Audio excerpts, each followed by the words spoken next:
Hey guys, what's up? We're here for another episode of Live Pixel Podcast. We're in episode 5, and as usual, I'm here, Sleeper. We also have Justin, and there goes my updates. Hi. So you gotta love that, you gotta love having a tablet and a cell phone, and they both go off because you don't put them on mute. Yep. We also have Jack here, again. How do, friend? We have a very, very special guest here, Pete Trerice. Well, hello everybody. I've come out of my self-imposed coma. Yeah, it's been a while. I haven't seen you I in a know. long time. I know. And for everybody wondering, I apologize. Between switching jobs and going full time at the bank, and then getting married and everything else, I've just not been around. But I'm gonna try to be better. I promise. Been a busy man. I know. So what you been up to, man? Just mostly busy at the bank, doing a lot of stuff I wish I could tell everybody about, and getting married on May the 4th. So we're getting ready for that. That's around the corner. That's done. So after that, there might be some time to either hang out more with you guys or possibly another project. So we'll talk about that later. Yeah, there was Yes, that we project thing. I was gonna that say, you were Yeah, talking about teasing for, that, the or last couple months. Exactly. I've been teasing it for a while, but I finally might actually have the bandwidth to do it. So we'll see. I see. So you're just So- gonna tease us, all right? Well, you know what? Let's just jump right into it. PAX is this week, Friday, Saturday, and Sunday. For those of you hiding underneath a rock that don't know, one of the larger gaming conventions out there, especially, player friendly. They want to invite everybody out there, and that's where some companies just decide to put out all their new stuff. I mean, usually we have GDC and E3. That's what it used to be, but now you have PAX Prime, where you get the most people, the most bang for your buck out there. And we got a lot of stuff here, especially Blizzard unveiling their new project at PAX. This is the big tentpole moment of PAX, and This is- yeah. This I'll is let you unveil. headliner. This is Yeah. headliner, guys. Breaking Wait news. for Blizzard, and then Blizzard finally came out. They're coming out with Hearthstone Heroes of Warcraft. It's a trading card game online. Is anybody else excited for this like I am? Yeah. Where's the Right. where's the cricket sound? Oh, this is gonna be awesome. I don't know why you guys don't want to play it. Because they already have a trading card game? Yeah, they already have one. That's the other thing. Yeah, but it's online. I don't have to, make myself look nice and go out to some place that doesn't look nice. I can do Okay. it online. So you do that, and then they nickel and dime you with microtransactions. I love it. Yeah, it sounds like an awesome idea. Yeah, but think about I so love di- those Mass Effect lottery boxes that we had to use. Now we get to have them in our trading card game online. Yay! For non-physical items that you can't resell. Oh, fuck. Yeah, but you don't know if you can Indeed. resell them. You might be able to trade them, and there's gonna be a whole black Yeah. market behind this thing, right? I wouldn't be surprised if they use like Diablo's, like auction house system. That might actually work pretty well. I didn't even think about that. Oh, I'm getting more exted now. Oh my god.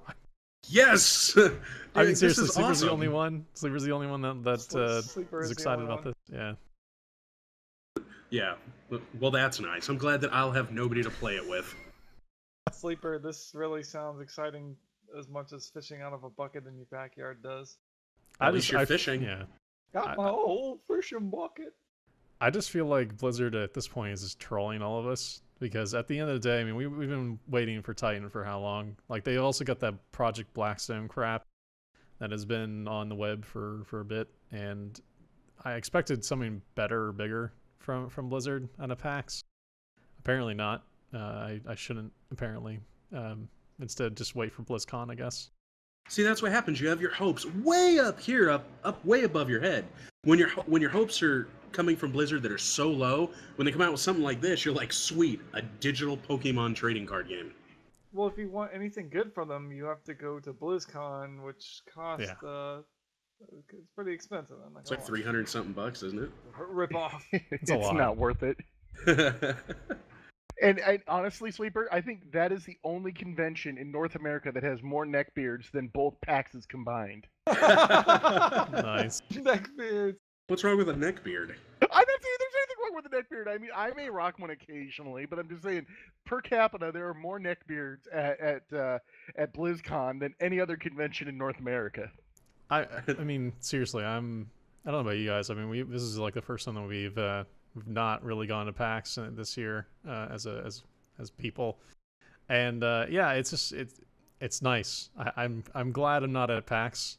As shitty as that is to say, like I understand it's a lot of fun, but I don't even remember if you remember that year, Pete and Sleeper, both of you guys that I went with a foot that had just had surgery on it, and the amount of whales that were constantly stepping on my toe. Oh yeah, it was awesome. That's nice. You're a real nice person. I'm not talking about you or anybody else in this. I didn't say you were talking about me, a whale. Dick. I'm a whale. Just because I'm of the huskier type doesn't mean you're gonna drag my name through the mud. Oh, I'm sorry about that. I'm very light on my feet. I'm like a dancer. Yeah. You're like a nimble ballerina. Oh, I as a funny aside, real quick. So I had blood work done to try and understand why I have small red blood cells. So when I work out and I burn 1,000 to 2,000 calories in an hour's workout, my red blood cells won't allow me to lose weight. That's the best thing in the world. Nice. Dude, I'll pull the doctor's thing and post a picture of it. It's hilarious. She's like, "Wow, this makes no sense. I've never seen this." I'm like, "Great. That's the best thing in the world, doctor. You've seen thousands of people in your time as a doctor, and that's what you tell me is no, you'll never lose weight because you have small red blood cells." Well, So you know Pete, what that means, your Pete? genes don't work. No, Exactly. it's not that his genes don't work, because his genes are preparing for the perpetual ice age. Congratulations, Pete. We're both going to survive. Thanks for not wearing skinny jeans. But doctor, how am I ever gonna fit these skinny jeans? But no, I'm actually very, very happy that I don't have to like wear the axe shield at PAX and breathe in all the nasty oh my god, the BO. Oh yeah, my god. If no one has been to PAX before, it's there's a lack of cleaning your ass and wearing, deodorant or product. Just in general. Just like heaving, like dry heaving here. Right? Or even just thinking about it. But when you were talking about, go ahead, Pete. Oh no, I was just gonna say I do miss all my East Coast friends though. So that's the thing, seeing people like Lord Hammer and some and some of the other guys, seeing Coleman Essay are up there this weekend with Michael for T4 and some of the other stuff. So it'd be nice to see some of our friends, but it's definitely I definitely don't feel the pressure this time around, Sato, especially because like we've got our TRS friends that are busy this weekend with stuff. They're not there. So it's kind of weird that it seems like this is the one that everyone kind of skipped this year, it seems. And everybody seems to be okay that they skipped PAX East this year. Well, you say that, and then they talked about like PAX East breaking records and being bigger than even the West Coast one now. So, yeah, I don't know. Why isn't there PAX Austin? Come on, seriously. Bring PAX back. You already have a GDC. Actually, no. Yeah, you have GDC. No, we lost GDC. GDC went to San Francisco. That was the last year that GDC is even going to be here. No, I know for online, but I'm saying you had GDC at least. I don't have anything. Yeah. I got Phoenix Comic Con. You know what I'm lucky with? I get Pam. I get Pam from True Blood. Who wants to come to see Pam from True Blood? Okay, fair point. Let's bring E3 to Arizona. Oh, dude, that'd be so amazing. Yes, it would. It's out in the desert. Totally. Oh, God. Yeah, it's better than the nice smog city that LA is. No, I agree. Anything's better than LA. We all went to E3 that one year. I think I would rather go anywhere else. Yeah, go to Arizona. They could bring stuff to like Orlando, Florida, which would be cool, but I get. Well, you've already got Star Wars, so you get Celebration. Yeah, which is awesome, by the way. That is my favorite convention. Period. Like bar none. Every other convention sucks compared to it. Well, I think the major selling point to conventions with me, especially PAX, the first year that I went, that met up with Pete at, and I think the biggest part about that was not PAX itself, but going to the all different parties and hanging out, and not necessarily just what I got from PAX. Yeah, it was people. Yeah, that's the entire reason to go there, because if you actually sit there and think about, like, if you sit there and think too long about like what you're actually getting out of PAX, you start to see like, oh man, E3 is a much better event to go to. Like, well, you get your better bang for your buck for sure. Yeah. But I think it's the social interaction. I mean, especially like going and seeing the tabletop stuff that's there and seeing all the other stuff that doesn't get represented at like a Comic-Con. And even though San Diego Comic-Con, there's a lot of light on a lot of non-mainstream like video games and movies. You know, you get your TV stuff, but you don't see like a lot of tabletop and stuff like that. But at Penny Arcade, you get everything. You get all those small people that can't afford to go to E3 and they can't afford to go to San Diego Comic-Con, but need broad general exposure, and they either go to Seattle or they go to Austin. I mean, Boston. Well, I mean, now Just you're rubbing looking it at in. the fact that you can actually go to E3 as a, you know, as a person instead of as a media outlet. Now that they actually opened up ticket prices again, because there was there was a couple of years where they said no one that is not a part of media can go to E3, but Yeah, they locked it down.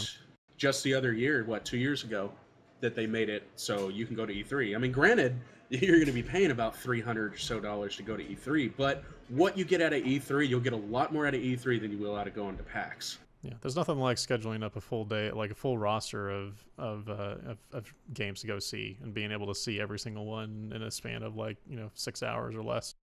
And with that price tag, the smell is much nicer. Yeah, yeah, it's the other thing. They actually bathe because media types You tend to got to pay more talk to attention. people. Yeah, You got to end up talking to somebody for hours on end. exactly. So let me get this. You're describing the smell as a European club versus an American club, where people have fragrant deodorant versus people have non-fragrant deodorant. I don't. I've been thinking about that quite recently about that. What the smell is? I don't think it's all American. No, there are other. No, That's what I use to describe, because usually when people go to clubs and like American type areas that are like higher uppity clubs, people don't go in there looking and smelling like a foot.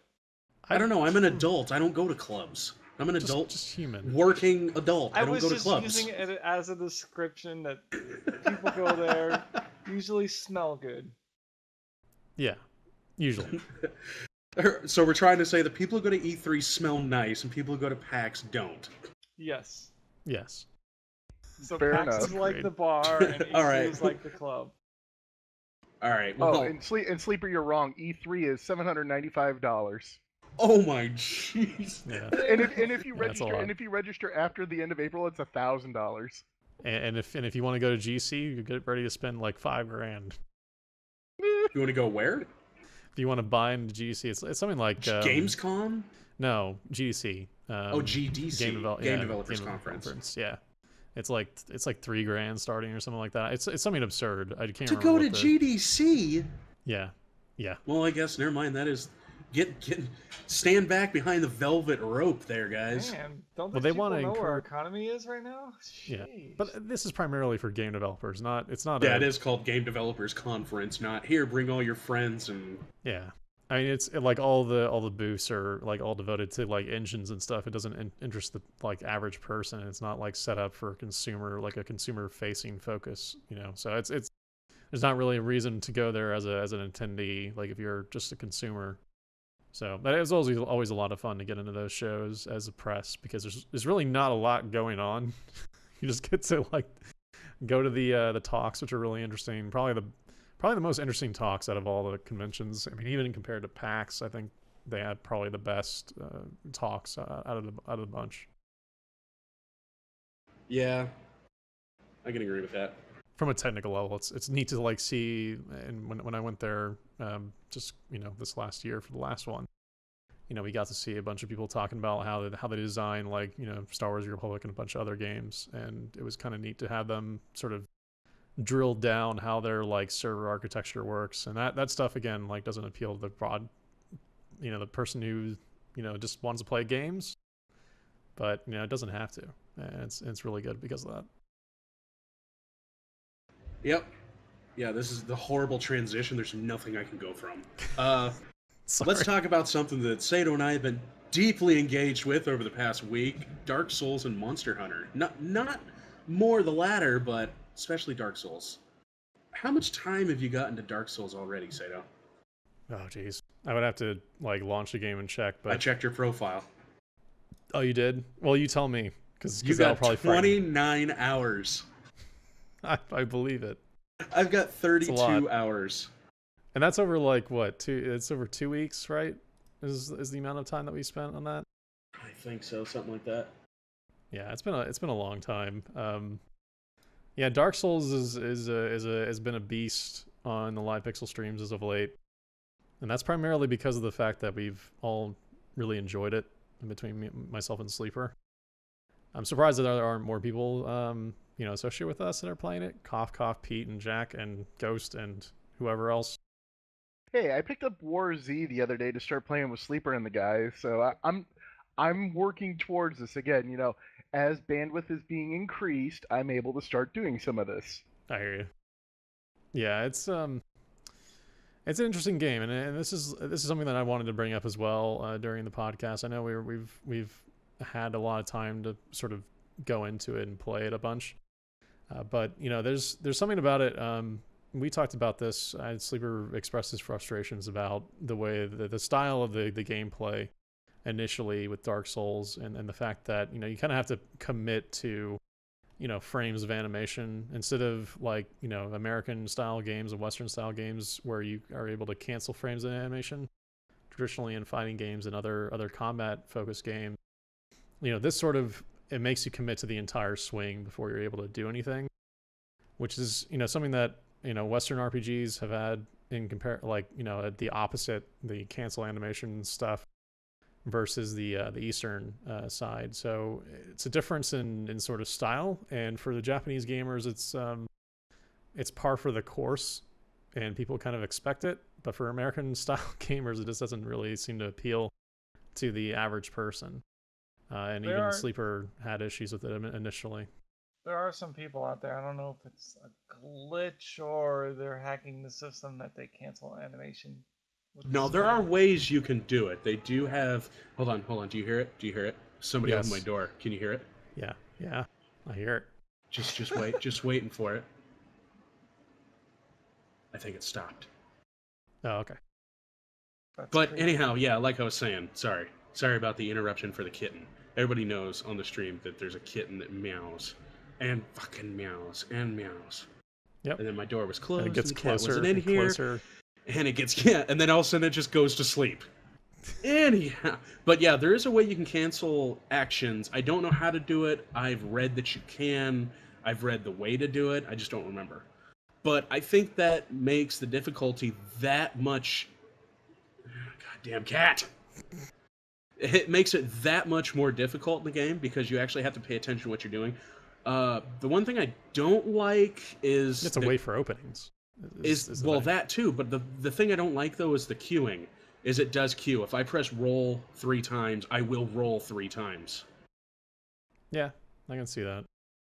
But that's one thing I want to see return to westernized games, is the fact that you cannot animation cancel. You actually have to go through with what you were doing and reap the consequences because you were, impatient. Now, the game looks beautiful. This is just a fantastic looking game.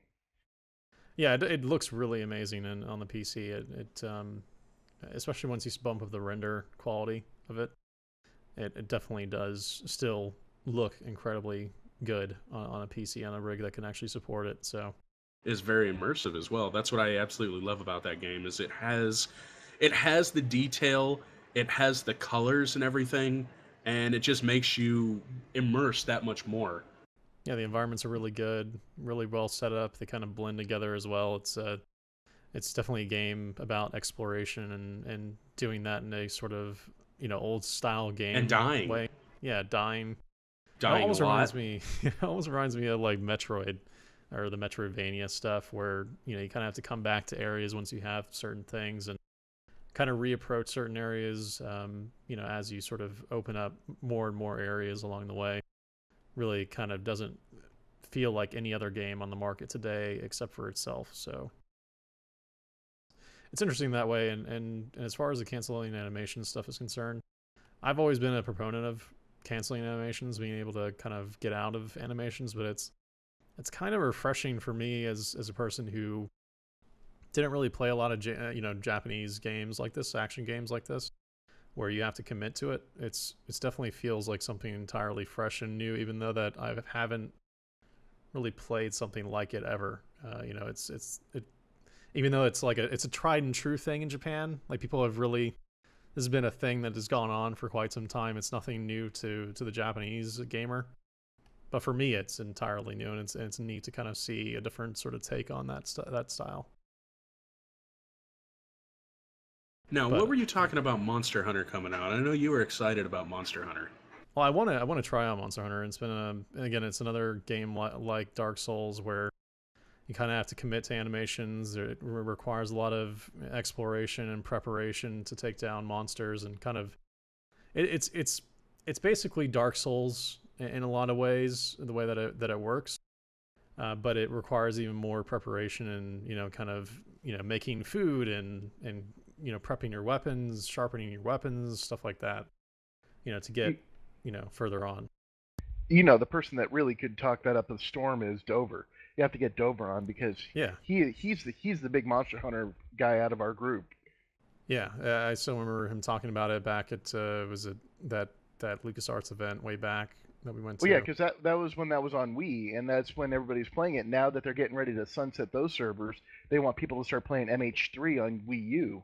Yeah, and that seems to be doing pretty well. I mean, it's an interesting game. It's not like anything, like I said, it's not like anything else except for Dark Souls types, where you have to commit to animations, you have to kind of hunt after things, you have to kind of track monsters and prepare for them. And it's one of those types of games that is very dense to get into for an audience here in the U.S. and in the Western market, because they're not really familiar with it at all. It doesn't really kind of escape. But the people that play it love it, and that's one of those things that I'm thinking now that it's as MH3 is ramping up, it's almost a time to get in and play. Yeah. If you've never played before, but you can't wait too long because that window will close. Yeah, and it's yeah, because they shut down servers pretty regularly with those games. They're kind of not annualized per se, but they definitely do come out at a frequent basis. And whenever a new one comes out, they typically will shut down the old servers. So yeah, you don't really have very very big of a window. I would say that Monster Hunter has a better, let's say, multiplayer to it than Dark Souls. And I don't really, after experiencing multiplayer, and this is funny because when we first were talking about Dark Souls and playing Dark Souls between myself and Sleeper, we were hoping that we would be able to go through the entire game with each other and kind of play through the game. And it's really not like that. You can kind of pull people in and help each other out. So that's like the one thing that I think, could be learned hopefully through, new Dark Souls games, bringing, co-op partners in and allowing for the ability for maybe scaling enemies to kind of get harder so that it doesn't become basically just a laugh fest, kind of the difficulty just kind of plummets if you bring anybody else in. Yeah, that's one of the things that I don't like right now is that I like attacking everything solo, but then some of the things you're like, well, this is damn near impossible, and I'd like to have a helping hand, but when you get the helping hand, it's like, boom, dead. You kill it instantly, and the difficulty factor is not in there. Yeah, it's disappointing because that then decreases the overall fun of the game, and if it scaled to bringing in new co-op partners in, there would be a far better game, I think. But regardless of that, man, Dark Souls freaking awesome. It's just, and the community around Dark Souls right now is phenomenal. From the help that has been given, lack of spoilers, and the community surrounding Dark Souls is pretty damn cool so far. I mean, Pete, you were talking about you want to get into Monster Hunter 3 before, while the getting's good. You got to look at Dark Souls been out. They released it September 15th, 2011. And I don't know, I can't remember when the PC release came out, but still, Dark Souls had a huge crowd on the Xbox. And the crowd is still huge, the community is still there. And especially on the first playthroughs like Sato and mine. I mean, the amount of people that show up to help us is amazing. I gotta say that the Dark Souls crowd is the Dark Souls community alone is one of the best communities I've seen. Yeah, we probably wouldn't have been streaming as much as we had been if it wasn't for the fact that we've had such outpouring support. It's kind of crazy just seeing everybody kind of jump in and play with us and invade our worlds and PvP us. And it's fun to laugh at each other because either Sato's really bad at one thing and I fucking get it done on the first try, or Sato does ONS on the third try and it takes me 2 days. Second try. Oh, I'm sorry, Sato. I'm still aggravated about that fight. And then I went in there and I got hit once and I killed both of them. Nice. Yeah, you guys keep making jokes about my night shield all day long, and I just go in there and wreck fools. But yeah, those of you who are looking to pick up Dark Souls, you can try, like I said, try getting it on Steam because it's 50% off this weekend, and unfortunately, Steam is sold out of keys. That doesn't mean they're not trying to get more. I don't know. They could. Dark Souls, a game actually sold out of keys. That seems kind of impossible. That's crazy. Yeah, digitally. That's Digital awesome. copies were sold out. Now, if you're I gonna... had this happen. I had this happen one last year with I can't remember what it was. I think it was trying to buy it was on Amazon, and I think it was it was during Christmas, and it was for Hitman. They had the digital pack with everything for Hitman, and they could never get any more keys from Low Interactive. They just couldn't. And I wanted that so bad because it was like the whole collection for like $30, including the new one. And we're also live right now, so Sonata also said that they're trying to get more keys, and they're still taking orders. But it's funny when you think about it, when they're just like, they're on their side generating keys. Here you go, here you go, here you go, and they actually sold out. That's amazing when you think about it. Either Steam didn't order enough keys, or the fact that they just could not supply them fast enough. Dark Souls for $20 is Dark Souls is probably my favorite game that I've played in years. Yeah, and I probably would agree with that for the most part. I think it's up there. It's definitely up there. There's games like Ni no Kuni and some other stuff this year that I and maybe BioShock Infinite, which comes out Tuesday. Maybe, but we'll talk about that later. Yeah, it surprised me because when I originally got Dark Souls, and I told this story to Sleeper already and to the stream for the most part, I got to Blighttown on the Xbox version, and the Xbox version, for those that don't know, is not the version to pick up. It has a bunch of frame rate problems, which are absolutely awful. So do not pick that version up.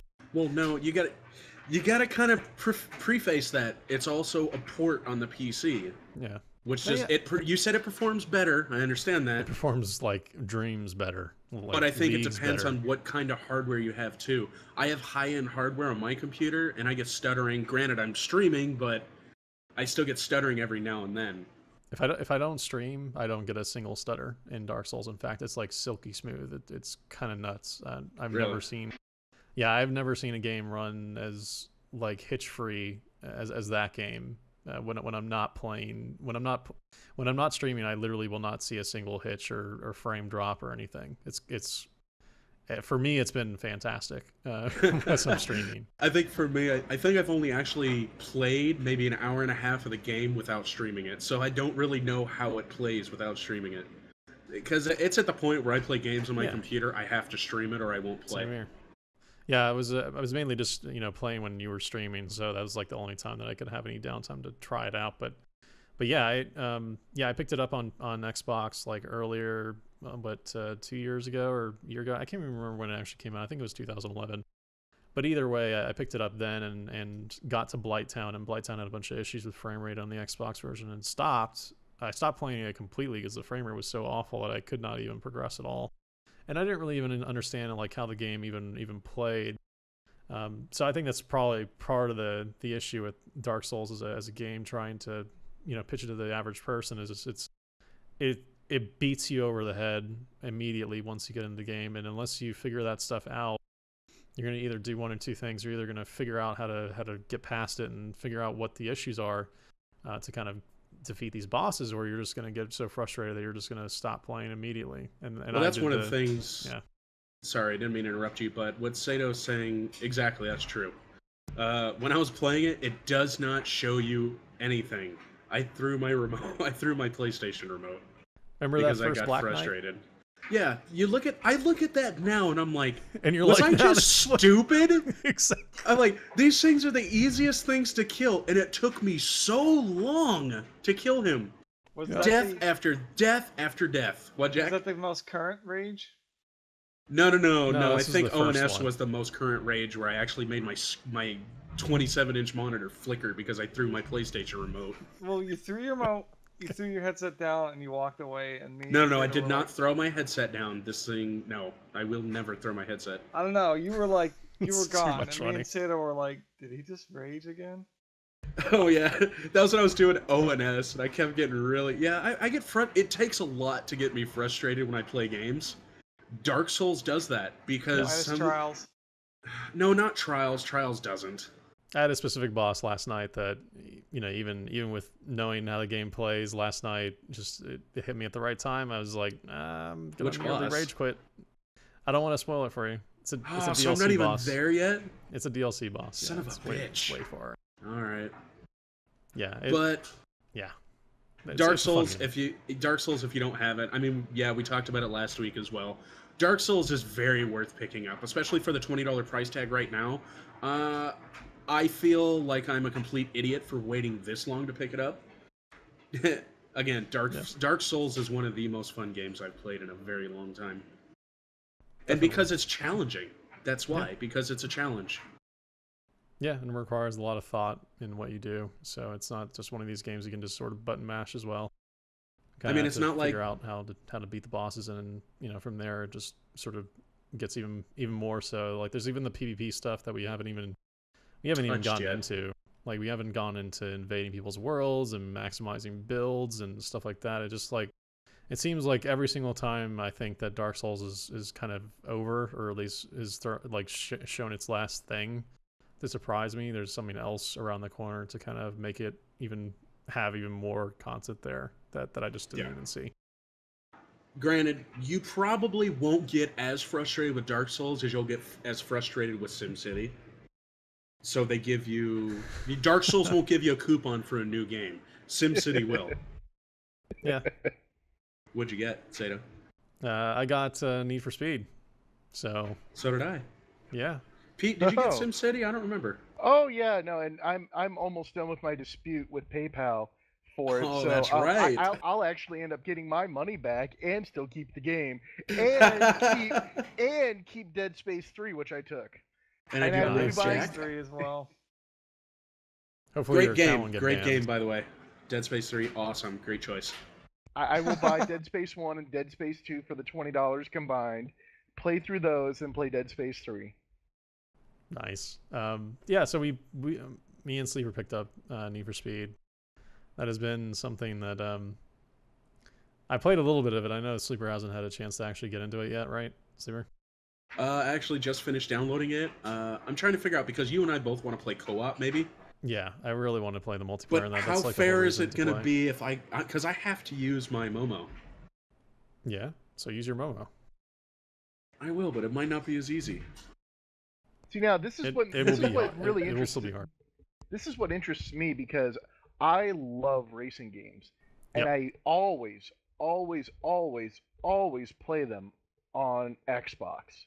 So I'm really interested to hear this Agreed. conversation of how it is to play it on PC. I know that Sleeper's got the Momo wheel. I understand that's fantastic, but I also want to hear from the perspective. Can you get the Xbox controller to work with this Yep. on PC? Oh, yeah. Yep. With the it PC, works- you can works pretty much perfectly. convert everything. Yeah. I mean, that's Ooh. why also, well, again, Dark Souls, it's going back to that. Strongly recommend you use a controller. And then you can also download simple programs such as... Strongly recommends you to use the Xbox controller you're talking about, right? I use a PlayStation controller, so the screen actually tells me Xbox controls, but it's pretty basic on which buttons do what. There's tools like DS3 tool, that's the one I use. It Yeah, it changes simply stuff. converts it over. I mean, it's awesome. But Gee, yeah, that's cool. Yeah, I think that after I've seen that game and sort of the initial sort of impression on Need for Speed Most Wanted was, man, that game looks freaking awesome.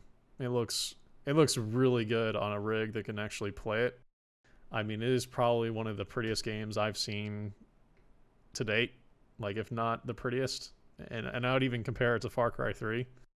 Wow. With its anti-aliasing and everything else that's going on in that game, and the shadows, looks fantastic. I mean, it looks amazing on the PC. It really does look phenomenal. So that's amazing. That really is something great to play, and it works pretty much right out of the box. It's one of those games that Steam puts on their like full controller compatibility bar, because if you literally disconnect it in the middle of the game, if you don't want to use it and you want to use keyboard and mouse or whatever, you can interchange and go back and forth, and it will pick it up without having to like close down the client and re-pop it up like old games used to. So it works really well on that end. So yeah. So basically, what you're saying is, if I want to run it on super high mode, it might lag when I'm streaming it. Yeah, I've had problems streaming it because there's been some frame rate issues when it comes to like I think the CPU cycles that it has to take up, because it's throwing a lot at the screen, especially if you're going at high speeds. So yeah, I think that yeah, it might cause some trouble. I had to actually nerf it down in order to get it to run at a stable frame rate for it to stream. So I'm gonna probably end up having to figure out a way to use my capture card on the second PC if I'm gonna stream it going forward. But yeah, that game is really good so far. I've had a sort of initial impression on the game, very good. PC is definitely the way to play this game from what I've seen in comparison to the Xbox version, how that looks. So if you have a rig that can play it, totally play it on the PC. But regardless of that, you know, it's weird. I've usually been an early adopter. Both me and Sleeper are usually early adopters, and I think Pete as well, and even Jack, early adopters on most games when it comes to games that we actually enjoy and want to play. So it's weird coming into this game and feeling like they've obviously added a ton to it. They've added a bunch of DLC. They've added updates and other stuff, other content to it. They've also added a bunch of vehicles and other things to the game to make it even more deep on that element.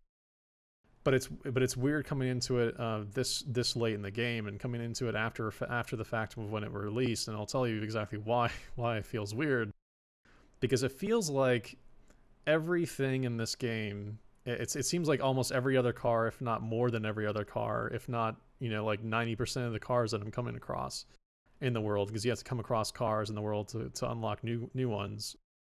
And there are free ones, and then there's the purchase ones, and the purchase ones are all over the place. I just feel like, I don't know if it was the updates and them adding new stuff to the content, adding new DLC and adding new stuff, but at least in my initial impression as of playing this game, obviously I got it for free, so I don't really care too much, but it just feels like I'm being beat up for the head every 2 seconds. I'm being like, I'm having EA like reach their hand down and say, hey, give me a fucking $1 now.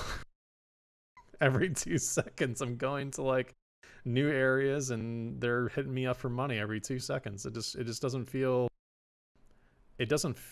right, like coming to it in such a late part of the game. And maybe I wouldn't have had this impression if I would have come to it in the initial period where there wasn't all this other DLC content that's in the game.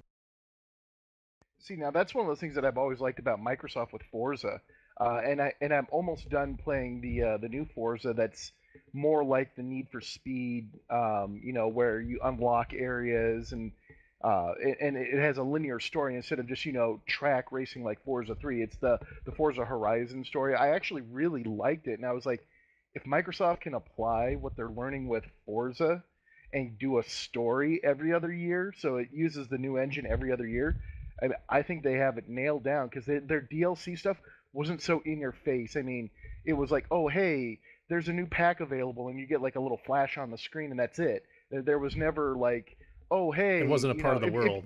It wasn't a constant advertisement.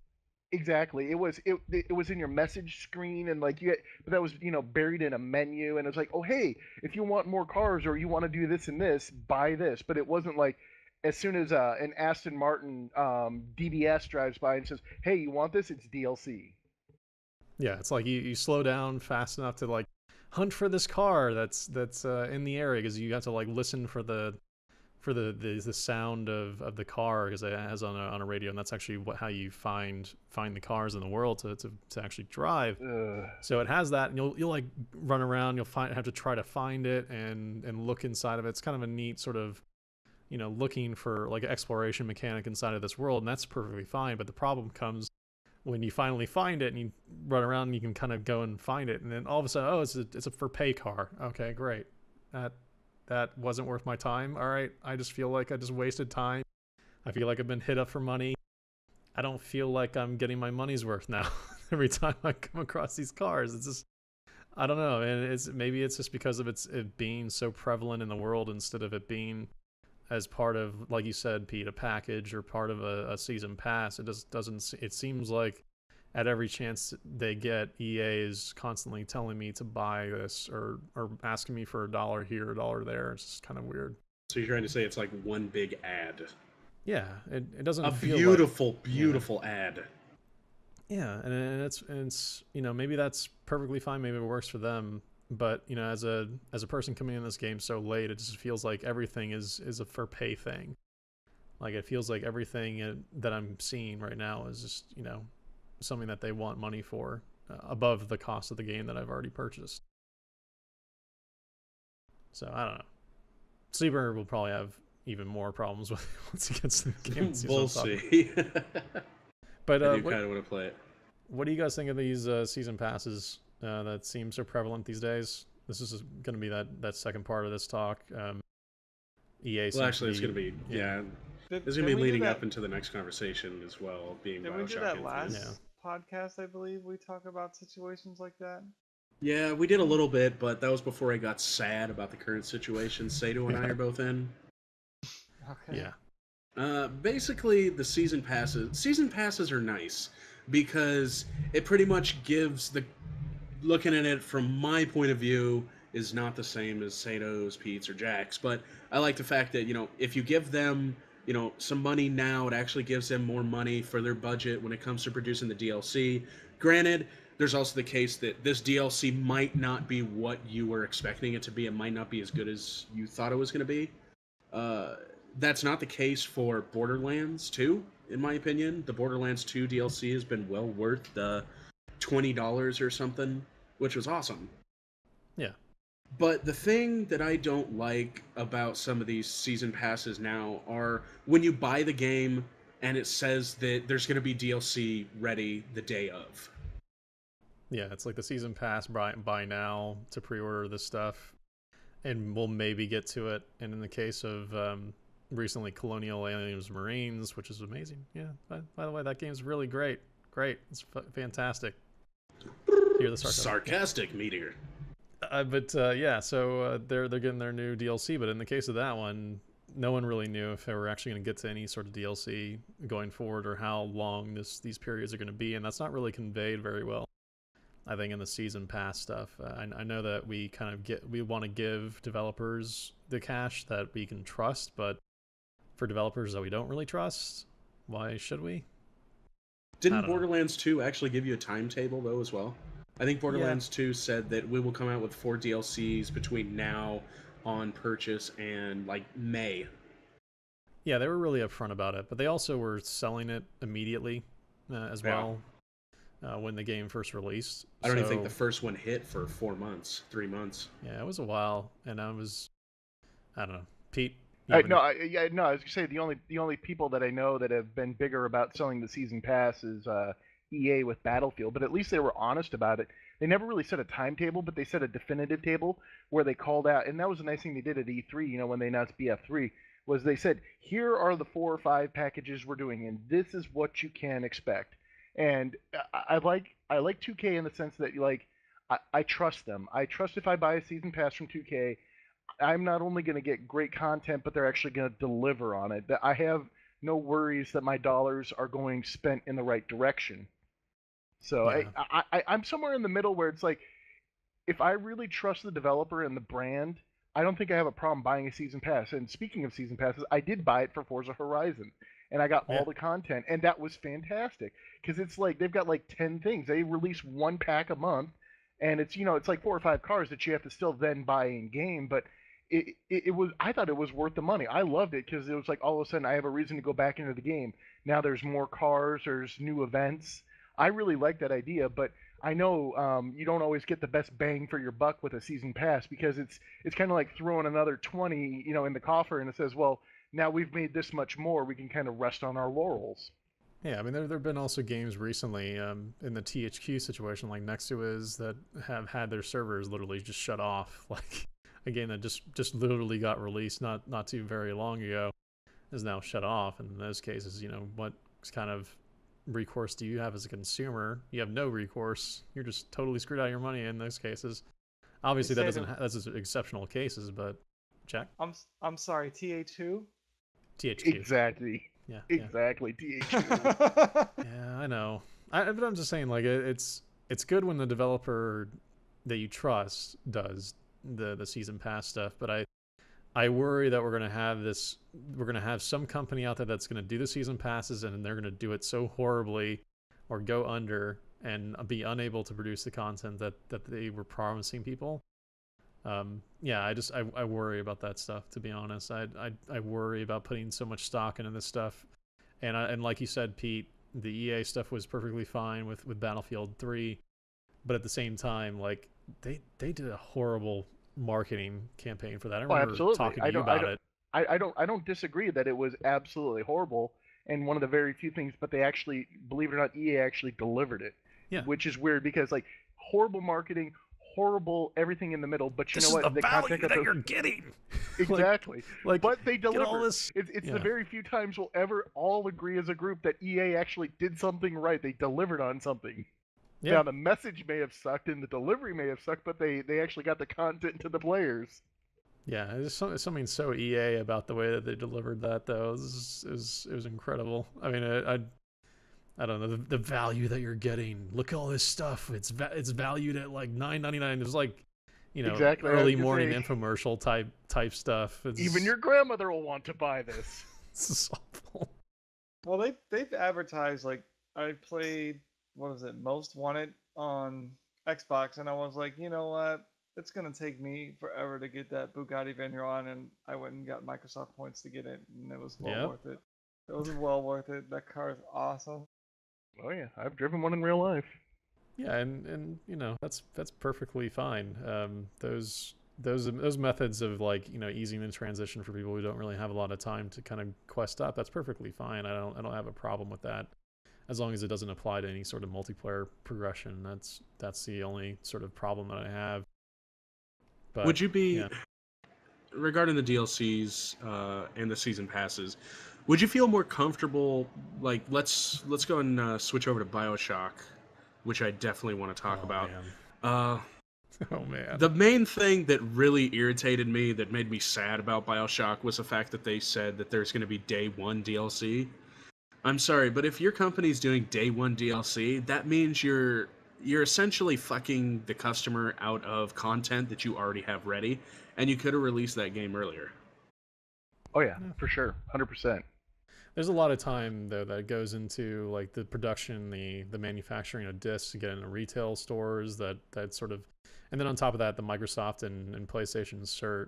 Microsoft is notoriously really slow at getting that stuff. So yeah, 6 months down the road. So I kind of want to give the developers at least a little bit of credit on that, because it takes a lot of time to get these things into shelves, and yes, it means that some of that time afterwards is spent on DLC to get this stuff created, and obviously, there's a lot of time there potentially for DLC being made. So I don't want to kind of shoot them in the foot, and they're obviously doing the season pass, so they'll include that as part of their season pass. But I don't feel great about it by any stretch of the imagination. But as long as the game, for me, it comes down to this. With DLC, it comes down to this one thing, this one truism for me. As long as I feel like I'm still getting my money's worth, that I'm not feeling like gypped as far as the overall experience is concerned, I'm not feeling like the game was literally cut at some point and held back, then I'm fine with it. Mass Effect 3. And there's some of that Tor felt that way as well. That stuff was so pre-packed in the game, and now it's just getting unfurled. But I get that. At some point you say, this is our development, this is where it stops, and hopefully it gets certified and it gets sent to disc, it gets sent to DLC, whatever, to digital download, and then so now that the engines are firing at full steam, you got to keep going, and that's when you build all this DLC. But I think it's finding that happy medium where you don't release it day one, you maybe wait a week, 10 days. I'll let everybody kind of get into it before you go. Oh, by the way, there's DLC and it's on the disc and you can unlock it. Yeah, and Yeah. by the end of the situation, I mean, if we even go back and look at what BioShock actually the production actually ended up looking like, they did delay it as well, and those teams that might have been moved to DLC to kind of work on that stuff really, they'll stay on that stuff while they go back and polish some other elements. I mean, obviously the BioShock development cycle was, fraught with some issues in the middle of development, so they had to kind of fix a lot of that stuff. And that's probably where a lot of this stuff came from, with the day one DLC stuff. But yeah, I don't know. I think the bigger issue that I have with BioShock Infinite is the thing that's been going on recently, which review exclusives, like on IGN with their review exclusive on BioShock Infinite. I did not have a problem with that. You didn't have a problem with it. No, I thought it was. I do. What didn't you like about it? Well, here's the thing. BioShock, or for those that don't know, IGN over the last couple months has been doing these review exclusives, like these review in progress things where they literally were able to first review games and kind of can go along progress and get advertising and also traffic out of it. Obviously, there have been a couple press sites that have talked about this, that their embargo date is different than the one IGN has, and they basically have the exclusives on it. And there's been the implication of money exchanging hands, or there being some sort of marketing kerfuffle that allows them to do this. And it's definitely something worth bringing up, because at the end of the day, what you're doing is you're kind of putting a single review out there. They review it high, and then people forget the bad reviews when all the reviews come out later on, because they kind of get caught up in the hype, and their attention goes to that first review, and they go and make their pre-order and they buy it.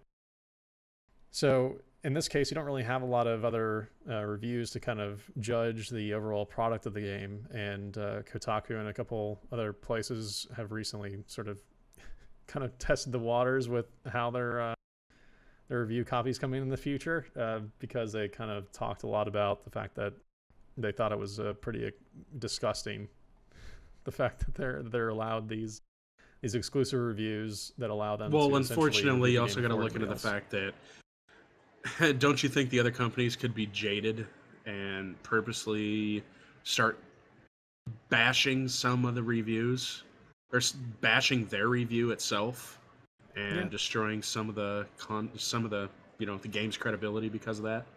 Yeah, I see why they want to do it. I think it's totally good for the company and the product. I don't think it's good for the consumer, though. I mean, I see what you're talking about now. Exclusivity when it comes to reviews, I don't like that. I think that should be broadened to every major game company, or companies that are just given the right to, they have an embargo, they're allowed to release on that date. I don't see why people should have exclusivity on it. It doesn't seem right now. Now that I see the way that you're looking at it, I was looking at it, I thought you didn't like the IGN review of it. Yeah, and there have obviously been things where people have been threatened in the past. Like, there have been marketing companies and PR companies that do the kind of review racket with them trying to figure out which sites, especially those that are smaller insights, because of the fact that everything's kind of run through Metacritic now, because people pay so much attention to Metacritic, that the overall reviews and how they end up rating matter more than a single review. So they'll go and kind of harass smaller sites that don't really have a lot of wiggle room when it comes to these things, and kind of threaten that they won't get access to their future games if they don't like change their review or change their tone or whatever, if they don't like their reviews, because all this stuff has to be an embargo, and you have to submit it, and you have to kind of go through this whole process and making sure that you're fine with your score. You don't necessarily have to submit your review, but you definitely do have to. It's nice. It's implied that you'll do that, and so there's a sort of, especially because of the way that these marketing companies they handle multiple companies. It kind of extends further on, and people hear through the grapevine game developers are And game publishers are notorious for, like, if you screw up at a single developer, if you're looking for work, you typically are not going to find work elsewhere, especially in that city, because people will hear about you if you do a bad job at some point. So it's a weird, like, it's almost like a, I don't know how to explain it. It feels like they're forcing you to kind of curtail your review, or curtail your cynicism that you would otherwise have, your critical thought, to the smaller sites that don't really have a lot of budge room or viewership to really gauge with it, will lose a lot of traffic when their review doesn't come out, or when they don't have access to future games to review. Well, I think it's better the fact that it's better to actually be able to start putting out reviews, other than some of the companies. I can't remember off the top of my head that actually barred reviews until the game's release. I want to say Darkfall, but I don't know. Colonial it Marines. might have been, but I'm pretty sure Darkfall did it too. Wasn't SimCity 5 on that list, that the only day you got reviews was the day of launch?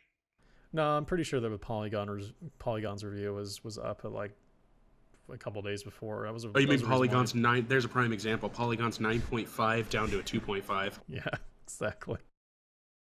Yep. Yeah, that review. Yeah, that review. Yeah, it's I don't know, because of the way that Metacritic works in this whole industry and the way that it's going, these sort of exclusivity reviews start to kind of, I think, feel a lot more distasteful on my end, and I really think that they're really, really awful for the industry. I think they're not pro-consumer by any stretch of the imagination. They're pro-company. And that's perfectly fine because it's their product. That's perfectly fine for them to do it. That doesn't mean that people have to sort of eat it. The press agencies, I would hope, would be a little bit more upfront about it and be more more apt to want. It's all a game. It's all about a game about being number one, and having your review out there first. I mean, Oteish in chat, hopefully I got your name right, makes a valid point. I'd much rather have a late review that's honest than an early one that's bought and paid for as a consumer. Yeah, and completely agree. Unfortunately, when it comes to what we do, when it comes to streaming, if you wait until day of plus, chances are you're going to be too late to get a lot of the crowd in for the initial crowd. I mean, we're at the point where we want to bring you guys what instantly comes out, what you could be looking forward to as watching us to be reviewers of it. That way you can actually see it, you can question it, and we can answer you about it. We want the unbiased and non-fallacy. We don't want fallacy in what we give you. Like what Sleeper was saying, like most stuff, it's full of fallacy and it's biased. Like anything, it's all bought out, and you don't get your answers. Movies. No, that's what Seda was saying. Yeah, when they're talking about the exchanging of hands. Exactly. Yeah. It's not necessarily like exchanging money per se, but it is a wink wink, like we will not support you if you don't review it this way, and people have to either stand up to it. If you get barred from like EA or something, you're done. Yeah, that's the thing. Like if a site if people don't agree with it, there was that Jeff Gerstmann thing way back with Kane and Lynch, somebody brought up in the chat as well. It was a big deal, where he lost his job originally because of a similar situation like that, and there was also plenty of other times where sites have literally just lost their entire complete access to future review and copy of the games, which for a small company is a hard thing to do. So if you don't have a lot of backing behind you, unless you're like Joystick or Kotaku, it becomes a very hard proposition to think about losing coverage like that. So you're just ready to appease the person. At that point, you can't really worry about journalistic integrity if your site goes under because some publisher decides to pull any sort of future review access in the future. So it's a hard thing to figure. It is. It's horrible. It's terrible. Like, do you just go with like, well, maybe I'll just give this a middle of the road review, and then afterwards come back and really tell how I feel after. But even then, afterwards in the rears, I think you still have major studios looking at like how are you commenting, how are you representing the copy that you've written. If you take a middle of the road and the game tanks, and then you come back and say, yeah, well, I was just trying to be nice. I still think they're looking out for the post as well, and your interaction with the fans. Yeah. Yeah, because they can't lose their credibility at the same time. It's like it's a two-part process. It's like you got to figure out where it is. I mean, if journalistic integrity matters to you more than anything, then why should you even do review copies? You should just buy it at release and review it how you review it. And that's what we've been doing as of recently. Not to say sort of pump ourselves up or anything like that, but we don't have access to obviously review copies for a variety of reasons. But even if we did, I think we would rather have just a small amount of reviews instead of having to review everything. But with these major sites, you have to review everything in order to get the traffic. You have to be on top of it. You have to be day one. You have to play the 5 crappy DS games to get the next copy of Advance Wars. Yeah. Yeah, you got to do these reviews on these games you don't want to play in order to get this major one. And if you don't do it, we might give it to X, this Y, and Z. so-and-so company. Yeah. So you got to jump through the hoops, and you got to appease all parties. And at the expense of your journalistic integrity, granted, all companies do that. I mean, you don't want to piss up the developers. And at the same time, if, like I said before, if EA cuts off your review rights, no one's going to go to this website. They're going to go to this website because EA is one out of 3 of the one of the major publishing companies in the world when it comes to video games. Yeah. If you lose one of those big companies like Activision or EA, then man, as a site, you either have to pick up all that cost for buying their games, and there's a lot to review, especially if you're a bigger site. You have to pay quite a bit to pick up those games at retail. Or hell, I'm trying to do that now. Yeah, exactly. Picking up games left and right just to see, what people are interested, what people want to play, what people want to see. And we end up looking like Grumpy Cat afterwards. Yeah, I really I think it's a terrible trend, and hopefully, we figure out a way of, making it at least somewhat more ethical in the long run as a community. I mean,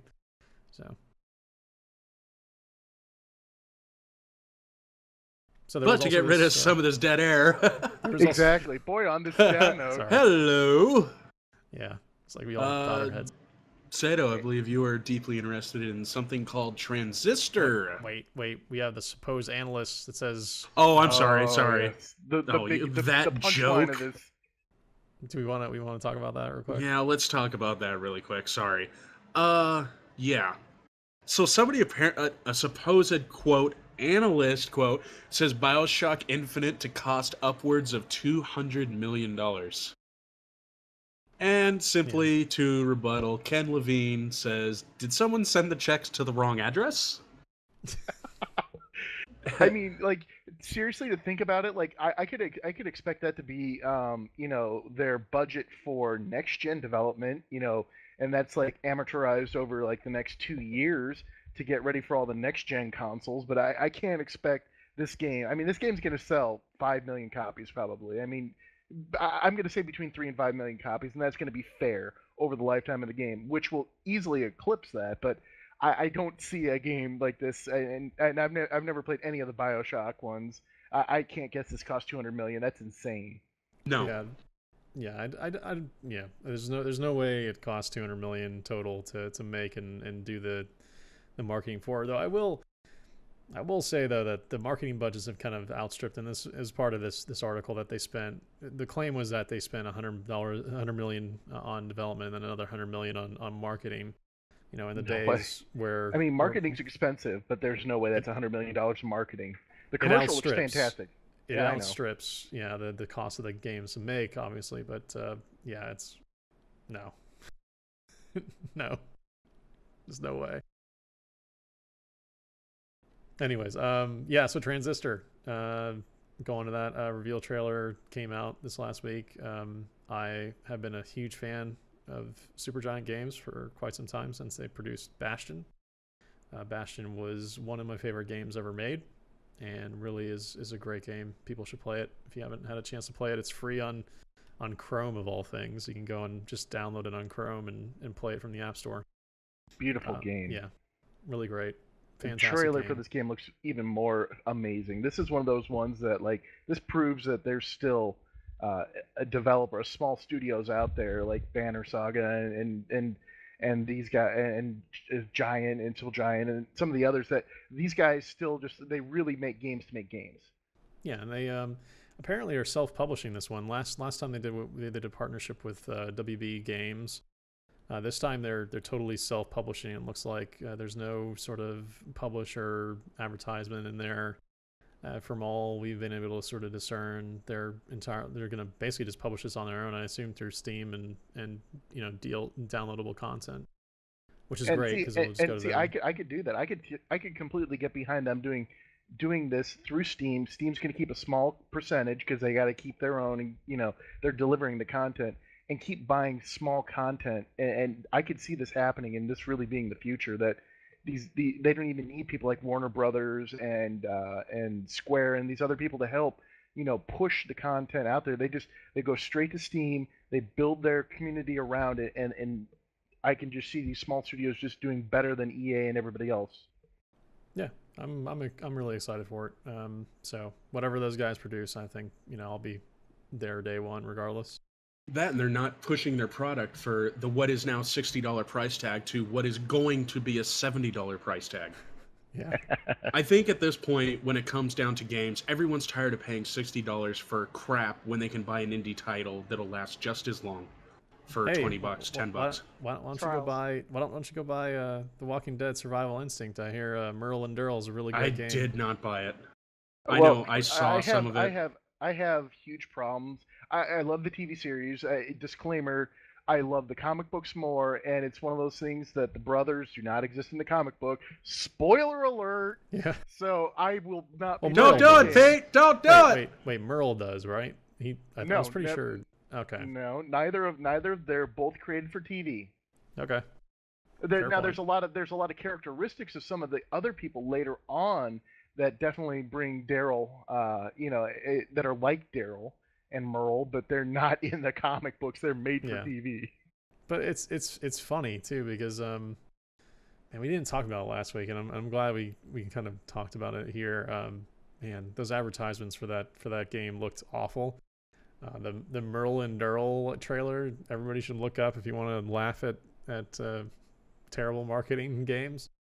Really, really awful. But Merle and Daryl, what's better in the game? What's better than that? It's like, all right, great. Yeah, that game was awful, and that was a $60 title. So yeah, I'm really hoping that next gen doesn't end up being like $70 or $80 that they're talking about. Pact are talking about like $70 or $80 games or even higher. I don't want any of that. I'm sorry. Riding the curtails. Unfortunately, I'm sorry. Yeah, it's going that way because look at the price of cell phones. Look at the price of vehicles. It's just it's not stopping. And it's a recovery cost. I mean, so it's one of those things that again, they're having to spend money on equipment that they didn't have to purchase before. They're buying the new SDKs from from the manufacturers. There's an increased cost, and it sucks that instead of having that absorbed and making that and just making that investment, you're like, no, we're allegedly going to pass this along in cost to our consumers. And for me, that hurts. That hurts because not me specifically, or the fact that they're talking that the games are going to be single use and there's no used market.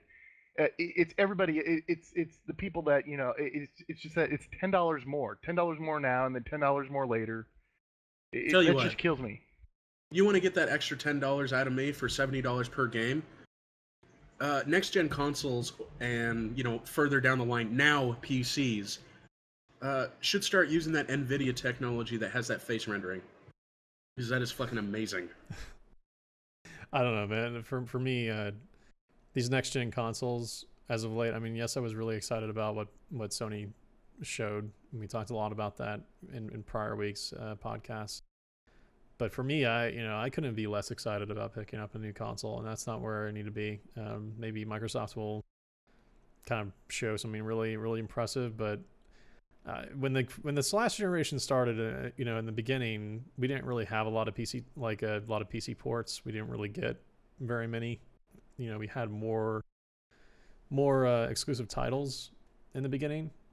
This time around, developers seem less adamant about doing these exclusive titles, so they're usually all third party and they're all coming out to pretty much every platform out there. So I don't really see a reason for me to pick up one there's not that big of an impetus in comparison to how it was the last time around. Like there's just I don't see any real like exclusive titles yet that I'm really psyched about. The only problem with that is they need to change like matchmaking systems and server browsing different from console-based systems. Like Alien vs Predator 3 came out, I got that for the PC. It was a nightmare, and they made it peer-to-peer, and they finally. I was gonna say it's mostly matchmaking. It's not server browsing. Yeah, there's they no changed dedicated it eventually servers, for the PC. But then dedicated servers also cost more money. Yeah, So that's the other problem you run into. Yeah. Yeah, it's anyways. So Transistor. Really excited. I'm not a big fan of games like that. I don't know, it's just for all I know it could be a lot of fun. I've never actually delved into playing one. It's good though. Bastion is a fantastic game. You can play it free, like I said, on Chrome's App Store. It costs nothing to download it. You can play it immediately. So it's worth checking out for those that haven't checked out Bastion yet. So WildStar got a new trailer this last week, and it looks pretty good so far. I've not been following WildStar. I hear every tidbit Seems now, like but I not have many not people seen the have. new trailer. The only person I've seen that's been plugging this hard is Lord Hammer, just because isn't David Bass over there at working on the game? Yeah. Yeah, David Bass is over there. He's a community it looks beautiful. It looks beautiful. I think. I don't know if I'm going to play it, but it sure does look beautiful. It looks the most impressive, I think, out of all the sort of MMOs that are coming out between Marvel Heroes, WildStar, Neverwinter, and Elder Scrolls Online, which we'll get into later. But yeah, Marvel makes me sad because I love Leo and I love the guys that are over there doing that. Steven's over there. Steven's over there. So I mean, like, we have a lot of friends over there, but my God, like, I wanted to buy. I really wanted to buy the highest one so I could have the early access and have all the Punisher skins and everything. And then I don't know.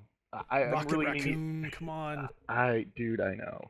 But this out of all of the next gen MMOs, this one looks the most beautiful. I mean, the environment. Like, watch the trailer. I think do we link that in the show notes? Yeah. Good. Definitely. Yeah. So watch the trailer for this because this is cool. And they actually, Lord Hammer ended up retweeting a video that I know David had input on because it had like a warning screen and it like flashed a bunch of text really fast. So, and it said like, if you pause this to read this, I mean, it's totally like what Sato and I would do, where we pause trailers and we look at every single frame. And out of everybody that's doing the next gen MMOs, they're having the most fun with it. I think they're taking it the most lighthearted in the sense that, they know that they have a lot of work to do, but the game looks the most polished out of everything that's outcoming. And City of Heroes did the same thing for me with World of Warcraft. It took me away from World of Warcraft for quite a long time, just because it didn't take itself seriously. It was a fun game to play. The combat was engaging. Things were actually really good. And I'm still annoyed that game actually got taken down. But don't remind me. Yeah, regardless of that WildStar looks like it's got a good sort of path, hopefully, to release. If it looks that good this early. It looks like World of Warcraft meant Borderlands. Yeah, I could see that. I can see that. I know why I stopped following this. That first logo that pops up on the screen, NCSoft. I mean, there's a lot of reasons to hate on NCSoft. I won't. This one looks really, really nice. So this is one of those ones that I could, if for the right price point, if I can get in and it's worth it, I could see it happening. Yeah, I think Carbine Studios knows what they're doing on this game, and even though that Jack mentioned NCSoft, I have to give NCSoft credit. They seem to want to take a lot of risks when it comes to MMOs. They know kind of what to do when it comes to a lot of those games, producing some really fun games. Maybe not games that stay forever, but regardless of that, they do seem to care a lot about making something that's new instead of the same old thing. I just Sure, have. and I think the other thing is player housing. Like at least like they called it out and said that they have it right away. This isn't something coming. This is something that they thought out. And I know that's a big thing that the guys over at Guild Umbra are really big on. Is that they're about getting in as a guild of mature players that have played from game to game to game, and this is something that they're looking at very hard and saying this is something Yeah. we really like. So I like seeing that like from the outlet they said, look, we've already figured out that we have to have player housing in this to build our community. Chat, what were you saying? Like the whole NCSoft thing, I just didn't like when like who They're it's publishing it, NCSoft, yeah. yeah, NCSoft West, right? That's who brings all these games over to us, or who's in charge of it all. I just don't like how they handled stuff with when I played Aeon, and that was a downfall from there. I just didn't like it. It was like extremely, extremely bad. Well, that's more from the developers then, and I don't know, shoveling a game into the Western market. That's Yeah, not pretty really much. what we're Pretty talking much about. what that is being NCSoft is actually the publisher. Basically, the company who creates the product will NCSoft will buy it just to pretty much run Or it over license on it. their end. Yeah, just to run it on their end. They don't have any effect on the development other than, hey, our players want to see more of this, and Come maybe on, get you a guys didn't nudge, like nudge. Lineage? Don't I hate loved on Lineage. I loved Lineage too. So I was a NCSoft, fiend for that game. they're like EA's little brother. No, NCSoft is EA. Essentially. Okay then. They're one of so- the three big boys out there. Yeah, especially for the Eastern market. If you look what they do in the Eastern market, there's nobody bigger than NCSoft in Asia. Yeah, I was gonna say with them and then a couple of others, but yeah, they are certainly the major hitters in Go that Potato, category. maybe. Which I Go laugh about Potato. I every time cannot say play a Go game Potato. that's by Go Potato. I'm like, Go Potato, close. Oh man, there's also Perfect World as well. Is another big one. Yeah, but mostly just NCSoft. But yeah, Perfect World is also a big one. So yeah, I've not been disappointed with most of what they've put their money behind. So I'm willing to give them the benefit of the doubt and try their developed games because Carbine Studios is developing it, and that seems to be a good outfit of people, and that's in Seattle, so that's actually being made here in the States, which is much easier for me to kind of respect and know that it's being developed for people like me. So, which is not the case usually with Asian MMOs. So yeah. So you're looking more towards WildStar than you are for Elder Scrolls? Yes. And we No. can sort of talk. The correct answer is no. Yes. We're all looking forward to Elder Scrolls. Sleeper, I have a life. I plan on not playing that MMO. Yeah, God. I'm not playing Elder Scrolls. This is one of those ones that like I loved Morrowind and I loved I've always enjoyed the Elder Scrolls stuff. I like playing if they took this engine and they put a Fallout skin on it. Yeah, I'll probably lose my life to that. I was going to say, so you're more or less avoiding it to not get absorbed into it. Yeah. Yeah, I never could get really in fantasy. That's kind of my thing. Is like I really don't get into fantasy, swords and dragons and stuff. High but like, fives, Pete. But post-apocalyptic or dystopian world or anything else like that, give me that all day. Oh, that would be great. Same. I mean, Defiance is Where's coming that out. fucking Fallout MMO? Defiance. They did It's have a Defiance. Well, I know. No. There was a game before that. It was the company. Whatever made their happened to that? own- No, this company made their own engine. This game came out, right? Because Mike B did a review on it, and the game went free to play after that. Yeah, there was. Yeah, there. I know the game that you're talking about. I can't remember what the name You of could it build. was. You But could build like vehicles, but it took forever, and you had to skill craft in that. And you had to buy parts. I don't think we were Oh, talking that's about like ones without a funding. We'd like to see a major. I was going to say, was that developer. like an Arc Age version of Wasteland? Oh, Pretty much. if they could come out with a Fallout type MMO, that'd be great. Yeah, definitely. Made by a reputable. The problem though with those Fallout games and Fallout games as an MMO, you have to figure out a way to make them like aesthetically interesting, and I've yet to see a situation where they can do that. Like, yes, we all love Fallout. We profess our needs for Fallout, but that game kind of looks the same from I've moment never one played to moment Fallout. end. I have it installed. Yeah. Oh, it's so- phenomenal. And see, that's the problem. And Sato's completely right. Tell me the difference between Fallout 3 and Fallout New Vegas. location. That's it. So one's in DC, the other's in Vegas, and that's it. It's the same thing Yeah. over and over. It's the same grind. Well, it's an expansion. But it's a grind that I love. I do admit that I've got 80 hours in Fallout 3 and about 60 in Fallout New Vegas. But I that's one of the ones that I can grind that, and I love that. I'll eat it up all day. I spent a lot of time in Fallout 3. Not so much New I've been Vegas, meaning but to get. I've been meaning to Oh play my it. I God, said on the Fallout 3. stream that I would play it, being that I sucked at it and I needed help playing it because I have no idea how to play it. So good. Because Fallout like my 3, favorite thing yeah. is just picking an area of the map and going and exploring, and not even bothering to do the quests and finding all the side quests. I mean, truly, I mean, it's I understand why people play Morrowind and all that, and like I said, I play the other version of it. They use that engine and they do it in a post-apocalyptic world, and I understand why people are going crazy for Elder Scrolls Online, because like if that works, I could see them potentially doing Fallout. Yeah, definitely. If only the hero engine was. Whatever, never mind. But I guess, yeah, I guess at PAX, ZeniMax is doing a huge push for Elder Scrolls, which I'm excited for. I do want to play Elder Scrolls. Yeah, I've seen a lot of I pictures want to from Lord play. Hammer. I want to play an MMO that actually puts. I want to play an MMORPG that actually puts RPG back into the game. Did you hear what he Yeah. said about it though? They're saying like the combat, you can't be like backpedal attack. You actually have to put some motion into it, kind of Yeah. like what you do in Dark Souls. Except they say that, and then they show a bunch of trailers where people just sit there and whack away.